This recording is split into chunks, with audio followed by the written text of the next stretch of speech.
बिस्मिल्लाहिर्रहमानिर्रहीम। अस्सलाम वालेकुम जी नाज़रीन, आज हम शनाख्ती कार्ड पर नाम को तब्दील कैसे करवाया जाता है, यानी नादरा के रिकॉर्ड में नाम की तब्दीली कैसे करवाई जाती है, कौन से दस्तावेज़ात की ज़रूरत होती है, किन सूरतों में नाम तब्दील करवाया जाता है और नाम तब्दील करवाने की कितनी फ़ीस होती है, इस पूरे प्रोसीजर को डिस्कस करेंगे। नाज़रीन, अगर अभी तक आपने हमारे चैनल को सब्सक्राइब नहीं किया तो सब्सक्राइब कर दें और साथ ही बेल आइकन का बटन भी दबा दें ताकि हर आने वाली वीडियो से आप फ़ायदा उठा सकें। नाज़रीन, 3 सूरतों में नाम में तब्दीली हो सकती है। एक तो नॉर्मली अगर आपका नाम मोहम्मद असलम है जो कि गलती से लिखा गया, या फिर आप पहले मोहम्मद असलम लिखते थे लेकिन अब आप असलम अली रखना चाहते हैं, तो इस सूरत में आप नाम तब्दील कर सकते हैं और नादरा के रिकॉर्ड में तब्दील करवा कर शनाख्ती कार्ड से भी तब्दील करवा सकते हैं। इसके बाद अगर कोई गैर मुस्लिम यानी कोई क्रिश्चियन है, अब उसने मज़हब तब्दील कर लिया है और मुसलमान हो गया है, तो ये कंडीशन भी होती है, यानी जब मज़हब तब्दील किया जाए तो ये कंडीशन भी होती है। इस सूरत में भी आप नाम तब्दील करवा सकते हैं। मिसाल के तौर पर बिलाल मसीह नाम पहले है और अब मोहम्मद बिलाल करवाना चाहते हैं, तो इस सूरत में भी नादरा में अप्लाई किया जा सकता है। इसके बाद तीसरी सूरत हाल ये होती है कि अगर किसी लड़की या औरत की शादी हो जाए, तो लड़की या औरत जिसके नाम के साथ पहले वालिद का नाम था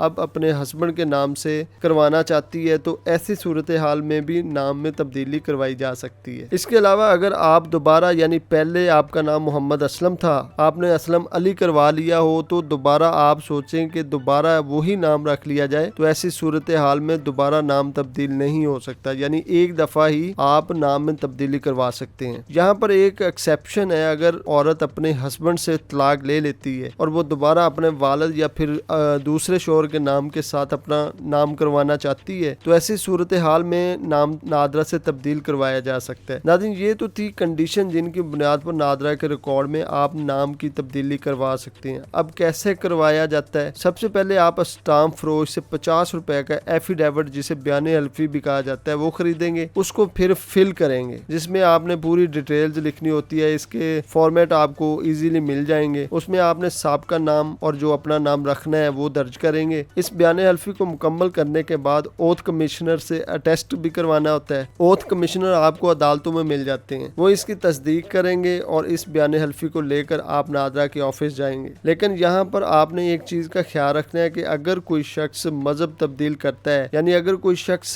क्रिश्चियन और मुसलमान हुआ है, तो वो पहले दारुल इफ्ताह से सर्टिफिकेट लेगा और ऐसा सर्टिफिकेट मजहब की तब्दीली से इशू किया जाता है। इसके बाद CNICF की ऐसे फार्म की बायोमेट्रिक तस्दीक होगी और ऐसा फार्म नादरा इशू करेगा। ऐसे फार्म की वेरिफिकेशन उस शख्स का ब्लड रिलेशन करेगा या फिर उसका रिश्तेदार जो इमीडिएट रिलेशन में से लोग हों। इमीडिएट रिलेशन में से 2 लोग उसकी तस्दीक करेंगे। अगर इनमें से कोई भी अवेलेबल ना हो तो ऐसी सूरत हाल में अटेस्टेशन रिक्वायर्ड होती है। वो कोई भी 17 स्केल का ऑफिसर उसकी वेरिफिकेशन कर सकता है। ये सिर्फ ऐसी सूरत में ही होगा अगर रिलेटिव वगैरह फौत हो चुके हों, वालिद भी जिंदा ना हो, तो ऐसी सूरत में ही अटेस्टेशन हो सकती है। इस पूरे प्रोसेस के बाद इसकी फीस होती है जो नादरा चार्ज करता है, वो कितनी होती है इसको भी देख लेते हैं। नाज़रीन, अगर आप नॉर्मल अप्लाई करते हैं तो 400 रुपए होगी और अगर अर्जेंट में करते हैं तो 1150 रुपए होती है और अगर एग्जैक्टिव में करवाते हैं तो 2150 रुपए होगी। तो नाज़रीन, ये तो था मेरा आज का टॉपिक जिसको हमने डिस्कस किया। मजीद आने वाली वीडियोस में मजीद डिस्कस करेंगे। तब तक के लिए इजाजत दें। मेरे चैनल को सब्सक्राइब जरूर करें और बेल आइकन का बटन जरूर दबाएं ताकि हर आने वाली वीडियो से आप मुस्तफीद हो सकें। बहुत शुक्रिया। अल्लाह हाफिज़।